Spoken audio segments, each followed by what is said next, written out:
empezamos con la primera de las entrevistas y es que ahora llegan las vacaciones y muchos planes son los que incluyen volar. Y eso de volar, bueno, pues a veces hace que pensemos en otro destino porque el volar nos da un poco de miedo, así que lo dejamos a un lado, apartamos y esto impide que viajemos a ciertos lugares por culpa de ese miedo a volar. Bueno, pues esto vamos a intentar solucionarlo lo antes posible porque no podemos dejar de ir a sitios por esa pequeña fobia, ¿no? Bueno, pequeña o grande según cada uno. Para ello saludamos a nuestra psicóloga Inmaculada Rodríguez. Buenos días. Hola, buenos días. En el último programa de la temporada, ¿qué tal todo? ¿Qué tal, Mónica? Me alegro de que estés en este último programa, Inma, porque vamos a hablar contigo de toda una temporada maravillosa que hemos tenido con tus secciones, hemos aprendido muchísimo y hoy, además, ayudando a esas personas que les da miedo volar, yo creo que a todo el mundo nos da un poquito, ¿no? En alguna medida todos tenemos un poquito de miedo a volar, en mayor o menor intensidad, pero sí es así. Hablamos de, lo digo bien, aerofobia. ¿Qué es la aerofobia? ¿Qué es el miedo a volar? Bueno, la aerofobia o el miedo a volar, que es más comúnmente reconocido, ¿no? Y conocido, como tú bien dices, es bastante común, es decir, un 25% de la población puede padecer este miedo, ¿no? Digamos que es un miedo que puede ir de diferentes niveles, puede ser un miedo leve, moderado o grave e incluso incapacitante a la hora de poder hacer viajes en este medio de transporte, ¿no? Que por otra parte es valorado como uno de los transportes más seguros del mundo, ¿no? Es decir, es el más frecuente y el más seguro, por lo que en general es un miedo, el miedo a volar es un miedo normalmente irracional, del que no nos libramos casi ninguno, es decir, puede afectar a cualquier edad, puede afectar a cualquier raza y puede afectar a cualquier género, ¿no? En ese sentido, ¿no?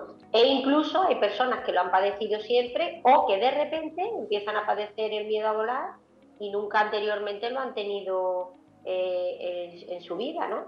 Pero ya te digo, es variable, no puede ir de leve a moderado o incluso incapacitante, ¿no? Pero es ese miedo, ese temor a subirse al avión, en algunos casos incluso a ir al aeropuerto, ¿no? Y acercarse al aeropuerto, a volar en sí mismo, a no poder salir del avión, es decir, hay muchas variables que son importantes explorar cuando yo veo a un paciente que tiene miedo a volar.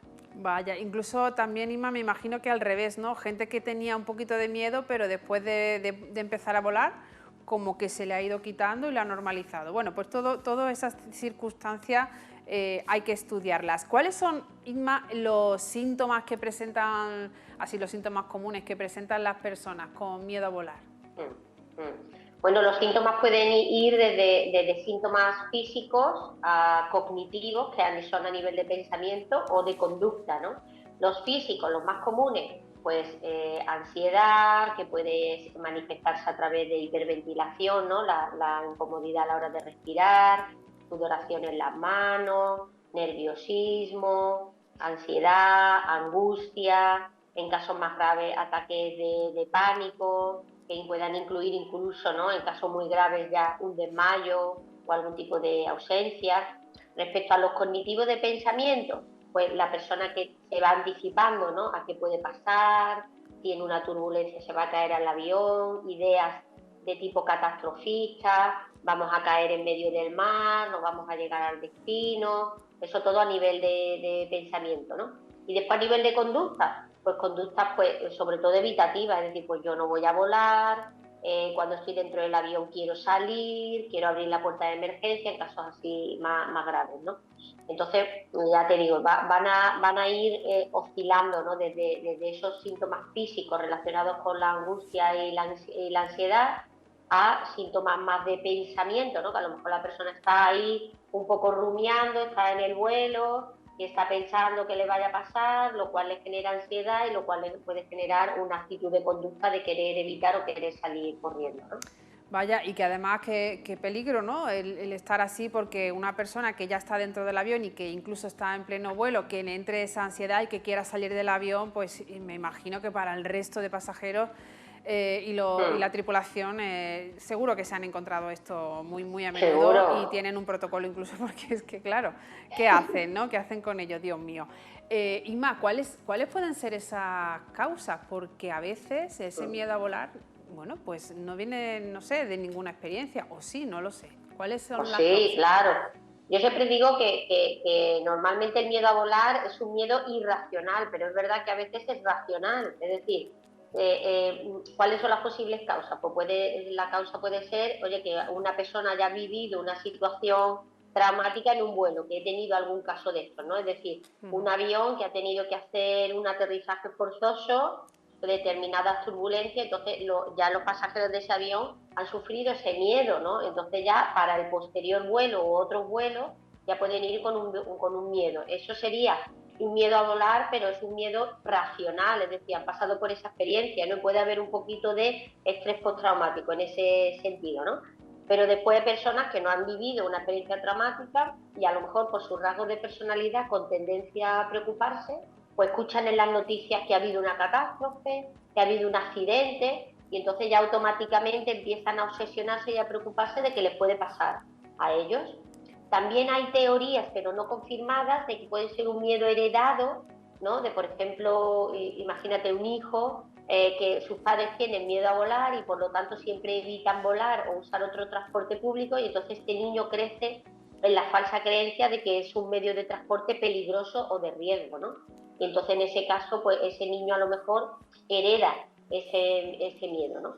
Y después yo me he encontrado casos en los que el miedo no tiene nada absolutamente que ver con el avión.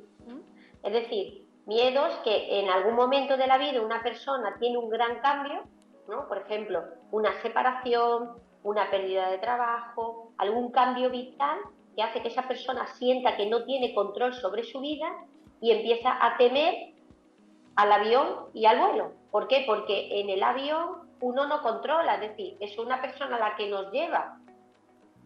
Entonces, a veces está asociado el miedo a volar con alguna experiencia, pero a veces es otra experiencia vital de la persona que hace que tenga miedo a volar, y entonces digamos que hay que descifrar qué sentido tiene el miedo a volar o el miedo a no tener el control sobre su vida para esa persona en concreto. Qué curioso de verdad, cómo es la mente y cómo somos las personas, ¿no? Tan complejas, qué curioso. Inma, ¿cómo tratas? ¿Cómo se trata esto? Porque, claro, lo más inteligente es decir, bueno, tengo este problema que me impide estar bien, me impide incluso viajar, voy a tratármelo, no voy a estar toda mi vida sin poder viajar, sin poder coger este transporte, ¿no? Que es, además, como bien dices, es el medio más seguro, ¿no? Uno de los medios más seguros. Entonces, ¿cómo se trata este miedo a volar? Bueno, yo siempre cuando veo a un paciente consulta y me comenta que tiene miedo a volar, siempre pregunto, lo primero, ¿cuántas veces vuela? Es decir, es importante porque si yo vuelo una vez cada 3 años, pues a lo mejor no es necesario ir al psicólogo.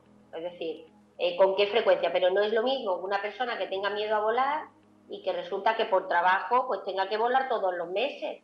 Es decir, yo creo que en este sentido muchas veces hay que normalizar determinados miedos leves. Cuando son leves hay que normalizarlos. Y hay muchas personas que si vuelan una vez al año pues se toma una pastilla y no pasa nada. Es decir, tomarse una pastilla una vez al año para coger un avión no te va a hacer ni dependiente de la medicación ni te va a hacer más vulnerable. Es decir, yo creo que también tenemos que ser coherentes con el tipo de miedo y la intensidad. Otra cosa ya es que sea un miedo que yo tengo que volar por trabajo y esto a mí me incapacita, o me monto en el avión y yo ya voy con un mal rato y con un malestar continuo. Entonces ahí, bueno, pues la medicación puede intervenir más de manera puntual, pero no para curar, ¿no? Hay muchos tipos de intervenciones, ¿no? Desde la terapia cognitiva conductual, que es la más conocida, que trabaja un poco en lo que es el cambio de creencias erróneas respecto a volar y el miedo a volar, pero también trabaja técnicas de exposición, es decir, de ir poco a poco acercando a la persona al miedo, ¿no? A ir al aeropuerto, a hacer un check-in, es decir, que vaya poco a poco con técnicas de exposición para que la persona vaya ganando en seguridad respecto a exponerse a eso que le da miedo, ¿no? Y después yo también digo las técnicas de relajación, es decir, si no es un miedo demasiado intenso que te impide subir al avión, porque normalmente la persona se sube, pero se sube mal, Ya. porque intenten técnicas de relajación, intenten focalizar en actividades placenteras, pues si les gusta leer, que lean, si les gustan los juegos de mesa, que jueguen, que charlen con el compañero, es decir, todo aquello que les pueda facilitar el focalizar en otra cosa que no sea el pensamiento o la ansiedad. Y normalmente este tipo de técnicas funciona bastante bien, ¿vale? Y yo después siempre digo que se facilite la vida, es decir, si yo, por ejemplo, estoy más cómodo en un asiento de pasillo, porque por el miedo necesito tener la capacidad de poder salir el primero, pues páguese usted un asiento de pasillo. Si para mí es importante ver la ventanilla porque veo por dónde voy, siéntese usted en la ventanilla. Si me facilita el no dormir antes para poder dormir en el avión, pues duerma en el avión. Es decir, haga todas esas técnicas y estrategias que a usted le facilite estar más cómodo. Si en el despegue y el aterrizaje necesita cogerle la mano al compañero, cogerle la mano. Es decir, aquí ninguno somos héroes, ¿no? Y todos podemos tener determinados miedos. Entonces, si hay cosas que les facilitan el vuelo, póngalas en práctica. Bueno, pues me gusta mucho, Inma, que normalices el miedo, que es algo normal en las personas, pero se puede tratar, se puede ayudar. Hay muchas técnicas, muchas sugerencias, como bien nos comenta, y sobre todo, bueno, pues si ya se convierte en algo más importante que se necesita tratar, bueno, pues ahí está la psicología para ayudar. Y para conocer por qué ese miedo, porque muchas veces, pues, si tengo miedo a hablar, no sé por qué, bueno, pues ese trabajo de la psicóloga en este caso está ahí para llegar al fondo de la cuestión y, bueno, pues ayudar a que eso poquito a poco vaya desapareciendo. Inma, vamos a poner el cartel, todo el mundo que nos está escuchando, que pueda tener esos datos de contacto para este tema, para otros muchos tantos que se tratan. Fíjense si la mente humana es compleja, que bueno, pues hay tantas cosas que tenemos ahí guardadas y que nos gustaría liberarlas porque no nos hacen bien. Bueno, pues eso se hace con terapia, con acompañamiento y con estos buenos consejos que recibimos cada mes de la mano de Inma Rodríguez, de manera presencial, de manera online, en 2 idiomas, español e inglés. Y bueno, pues ahí tienen el teléfono, redes sociales, página web, todo lo que necesiten de nuestra psicóloga Inma Rodríguez, a la que le voy a dar un beso online, así, agradeciéndote toda esta temporada que has estado acompañándonos con esos temas tan importantes que ayudan mucho a todas las personas que nos ven. Así que, Inma, que tengas un buen verano, nos vemos a la vuelta, si puede ser. Gracias. Muy bien. Igualmente, feliz verano a todos.